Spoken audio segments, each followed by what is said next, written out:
Well, there you have the Ijaw Youth Council Lagos chapter. Yeah, actually in our premises to protest the development.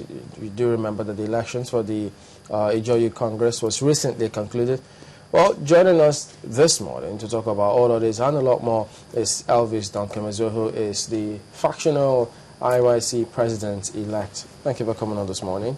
Thank you. Good morning. Well, clearly, we have two persons laying claim to the same position as the president-elect for this Ijaw Youth Council. Of course, you do remember that we got another Udengs Eradiri, who also claims to be a factional president of IYC. But we did reach out to him, and by the way, he's not here yet. We do hope that he will get back to us as he said he will.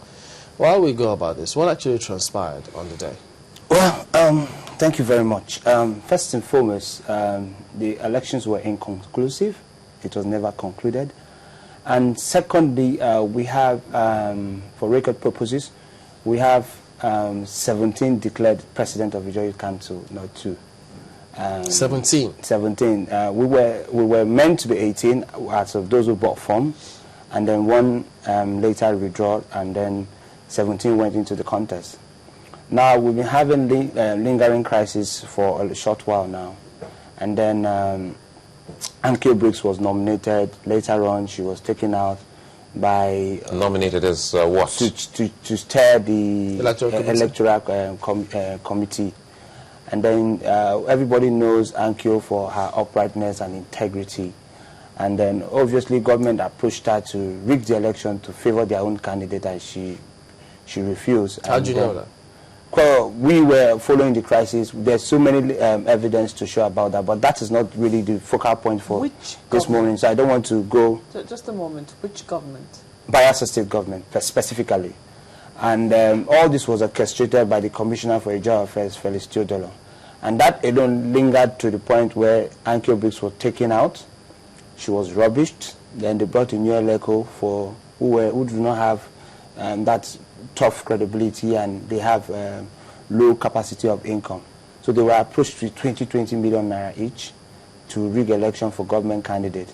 But obviously... You have evidence to all of this? A youth affair? Yes, because with the way the whole scenario had played itself, by the time I give details on how everything went, you would get it. If they do not like, they should come to court. We are ready to go to court with them. We're already in court. As I speak to you now, the ELECO was reorganized by... Electoral Commission? Yeah. Okay. Was reorganized by the parental body INC, and was asked to be steered by one Sonny Dimitri Fari, who was from the... Because we had two functions of two different ELECO, one led by the former president, Abiy Kromemia, and then one constituted by the Ijaw elders. So they had to merge them together to form a unity to produce the legitimate leadership of the Ijaw Youth Council. And then they set out a date for an election, which was meant to be Saturday of 26th of this month, October. Which was Saturday. October. And yeah, so, and Friday was meant to be the manifesto day. On Friday, being the manifesto day, they came and told us that because the General Overseer of Redeemed Christian Church of God was coming to Bayelsa, XYZ reason for security challenges, the election was postponed to Monday. We all was on ground. Delegates is being collated from the 3 zones that makes up the Ijaw Youth Council: the Eastern Zone, the Central Zone, and the Western Zone, and then the Lagos chapter as well. Now, each of those zones are meant to produce 30 delegates each. Then the Lagos chapter will produce 10, making it total of 100. Now, we went into the elections as being expected. Delegates were duly accredited. On Sunday, before the elections, we were meant to be Monday, the delegate list was published on Vanguard newspaper. So at that point, everybody knew who was a delegate. So negotiations started going on. People who had crowds to galvanize support for themselves were doing that. On Monday, hopefully, election started. When the election started, government, having known that their candidate was not sellable, they brought money and were paying delegates 30,000 right inside the election arena. And then, you saw that? With their video evidence. Now they're paying delegates 30,000. And most of the delegates, like, some of them are generated from the clans in Ijaw land. And like my own clan, the delegate from my clan, who is the clan chairman, is my cousin. So there was no how you could give my cousin 30,000 to vote against me. So at that point, the clan chairman stood up, they all raised alarmed.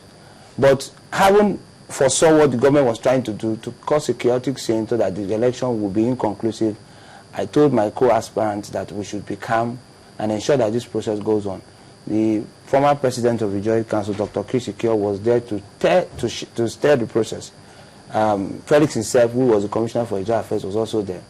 And after a while, the election went on well. Ballot papers, everyone voted. It was time to count the ballot papers. When they started counting, they started from the list office, who was the legal advisor to the top office for the president. The legal advisor's box were counted.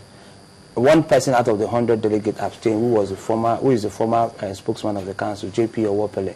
He abstained for obvious reasons because he has went to court to challenge the process that the IYC constitution had been breached.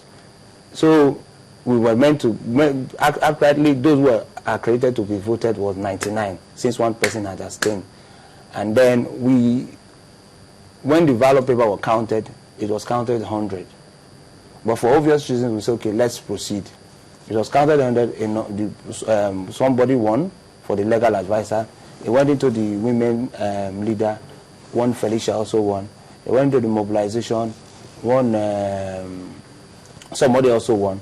Then the position for the financial secretary and treasurer, the ballot papers in the box were 106 and 104. So at that point, people started raising alarm. We were trying to talk to ourselves. Then again, at that junction, the commissioner for Ijaw Affairs we had about over close to 200 police officers right inside the election arena and soldiers. But Bayelsa State government hired civilian security as well.